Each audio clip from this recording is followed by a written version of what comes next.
Isa namang napakagandang araw ang binigay sa atin ng Panginoon sa araw na ito. So sa bidyong ito ay aking i-share sa inyo kung paano mag-alaga ng mga manok sa matipid na paraan. Bago yun ay Bible verse muna tayo. Mapalad ang mga mapagpakumbabang loob sapagkat kanila ang kaharian ng langit. Matthew 5 verse 3. So sana magamit natin yung Bible verse na yan sa araw na ito at sa mga susunod habang tayo narito sa magulong sanlibutan. So sa bidyong ito ay akin pong i-share sa inyo kung paano ako mag-alaga ng mga manok. Lalo tigit sa ganitong klaseng mga manok. Ito po ay mga karamihan ay mga parawakan. So kung kayo po ay nag-alaga ng mga parawakan, native, so ang mga manok na ito ay magaganda yung pangangatawan at maliliksis sila kumilos. So hindi na natin sila kailangang pakainin pa ng mga feeds. So itong mga manok na ito ay ito lang yung pinapakain ko dito. Naghihingi lang tayo ng mga sapal ng nyog doon sa palengke o kung ano man yung mga produkto na maaring makain ng mga alaga natin ay hinihingi natin.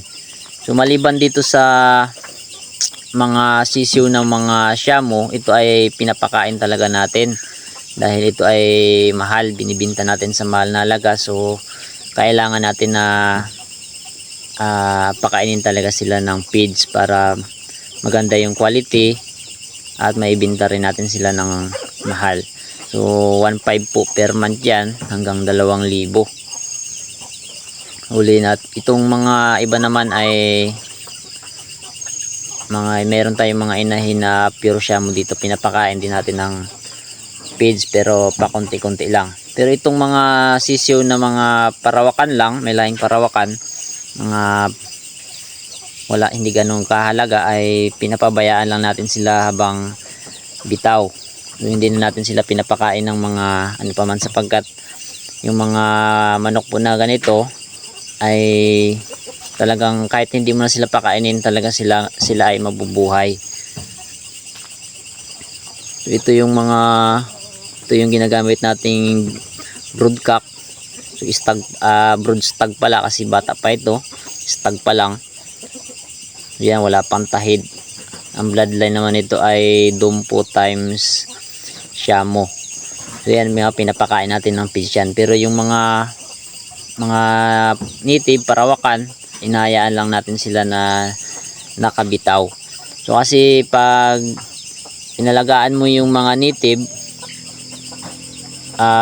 sabihin nating 6 months sila bago natin maibenta.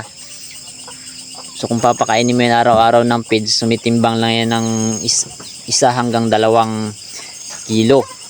So napakalugi natin kung atin silang papakainin.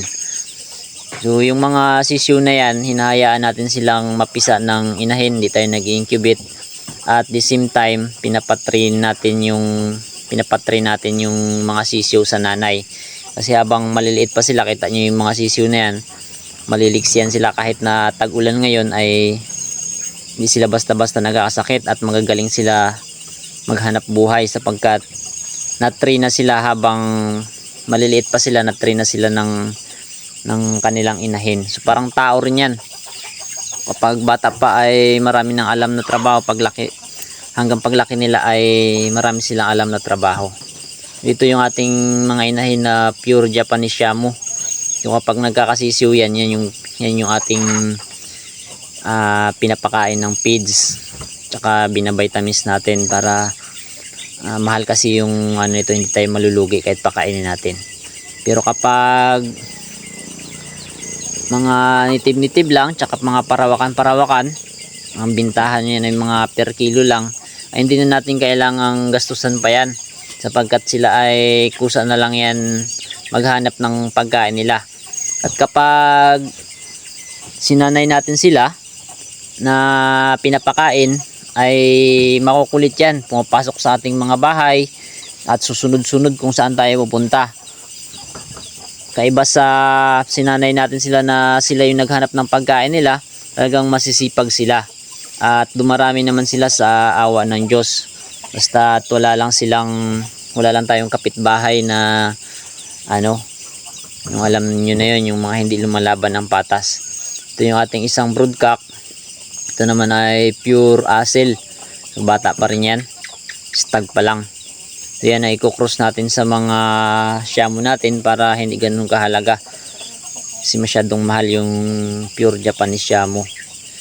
So sana ay meron kayong natutunan sa ating video na ito. Kung mahilig kayo sa mga ganitong klaseng video, mga buhay bukid, ay kung saan nyo man napapanood tong video na ito, kung sa Facebook man o sa YouTube, kasi hindi na natin to i-edit, medyo mahirap mag-edit. Kung sa Facebook, paki-follow nyo po yung aking FB page, at kung sa YouTube, pa-subscribe ng ating channel. God bless sa ating lahat, hanggang sa muli nating mga video patungkol sa ating buhay bukid. God bless po sa ating lahat. Pagpalain po tayong lahat ng ating Panginoon.